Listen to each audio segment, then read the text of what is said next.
So, when is the best time to buy a new Apple product? That's what we're going to talk about first. What we're really talking about here is when can you buy an Apple product without regretting it? That's the real question, because there's always another product around the corner, it seems like, but you never know exactly when, or maybe something is coming up, like the beginning of school, and you have to buy something to use, but you don't want to regret it. So let's talk about that. Just to give you kind of an idea of, is it a good time to be buying an Apple product? I'm going to go through a bunch of different Apple products and when they are usually released. So at least you have some information about where you are in that cycle. And it makes sense to just start with the iPhone because so many people use those. It's like your go-to device. And when we talk about iPhones and when to buy, of course, you probably heard, if you've been in the Apple realm for any given time, about the TikTok cycle. So Apple tends to have these swings where they go tick and release something really cool, big, groundbreaking, and then talk where it swings over here, and maybe it's just sort of an internal upgrade and a speed boost and nothing that's going to make your jaw drop. And so what you want to do wherever you are at, and when you watch this video, it's going to depend, is figure out, are you on a tick or are you on a talk? And sometimes there is no TikTok. Sometimes it's kind of two talks or two ticks. But that's something to think about, because what you don't want, at least I wouldn't want to, is to get locked in, if you're on like a 2-year upgrade plan, for instance, on a cycle where you're not getting the most interesting features every time that you upgrade, for instance. But that aside, iPhone events typically tend to happen in September. So wherever you are, if it's like October, then yeah, it's a good time to buy that new iPhone. If it's like July and you're kind of creeping up towards September but not quite there yet, then that's where you are having a tough decision. Like, should I buy this now or should I wait and see what's coming out? iPads, on the other hand, have a pretty good pattern of being announced in March. If you look back over the years, there have been several March announcements for iPads. The Apple Watch is often paired up with the iPhone because they go together so well, and because you need one to operate the other, at least this year you still do.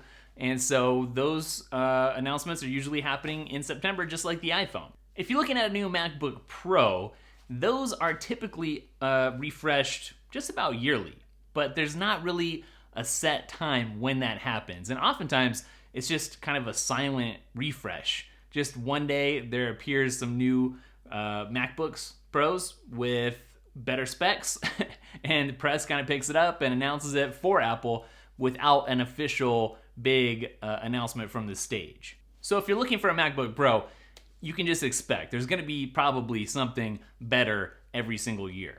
iMacs, on the other hand, really tend to get like an every other year update. So depending on where we are when you watch this video, you can know, just look up when was the last update.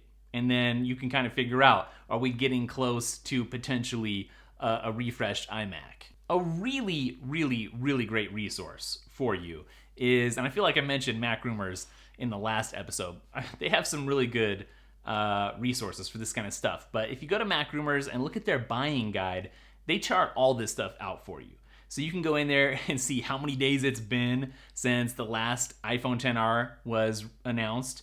And you can kind of see the history and the pattern of any product's announcements. It's very well documented there and in a couple other places. So that's something that you could definitely consult, and I'll link it up down in the description. So hopefully what's happening in this part of the podcast is that we're going through the steps of when you should buy something together, kind of thinking it through so that when you go to make your purchase, you've kind of covered all the different bases in terms of thinking about how to approach the right time to buy. But one thing you got to ask yourself is, when do you want this? Do you want it when it's brand new and everyone knows it's new and you feel special and people are asking you about, hey, is that the new thing? Do you want that? Or do you want it when it's cheaper and you want to save a little bit of money? And at that point, maybe you want to get it right before the next update or even after, because you got to keep in mind, Apple often sells a product for a couple of years. Like right now, the Series 4 Apple Watch is the new Apple Watch, but you can still buy the Series 3 and it's drastically cheaper. I actually just went through this. Like, when should I buy something? It was with the Apple Watch. I got one for my wife. I got her the Series 4 GPS, and I knew that I wanted to get it for a little bit less. And so I waited. I was in between brand new and cheap, right? I found a sale in the middle of the cycle as we're starting to get closer to September. And so I got it for $50 off. I saw that it was $50 off on Amazon. I went into Best Buy, and sure enough, they had it for the same sale price, and I snagged it. And I feel good about that because she doesn't need the latest, greatest thing. She hates the latest, greatest thing. She likes to get something and use it for a long time. So at least she got the newest thing that she can use for a long time, but we got it for less. But here's something I want you to keep in mind. If you do want the latest, greatest thing when it's brand new and fresh, do you need a little bit of lead time to sell an old device or to trade it in? Because that might take a few days or a couple of weeks, depending on what you do. If you Craigslist it, maybe a couple of days. If you trade it in with Apple, maybe a couple of weeks before you actually get that credit to spend. So you got to kind of plan accordingly. And I guess the other thing that comes to mind if you're trying to figure out, is this a good time to buy? Will I regret it? Is think about the time of year in terms of like holidays. Because if it's like Christmas or Thanksgiving or Black Friday, maybe the item that you want, maybe even at the price that you want, is going to be gone. So you have to plan ahead. It never hurts to plan it out a little bit instead of just making a spur-of-the-moment decision.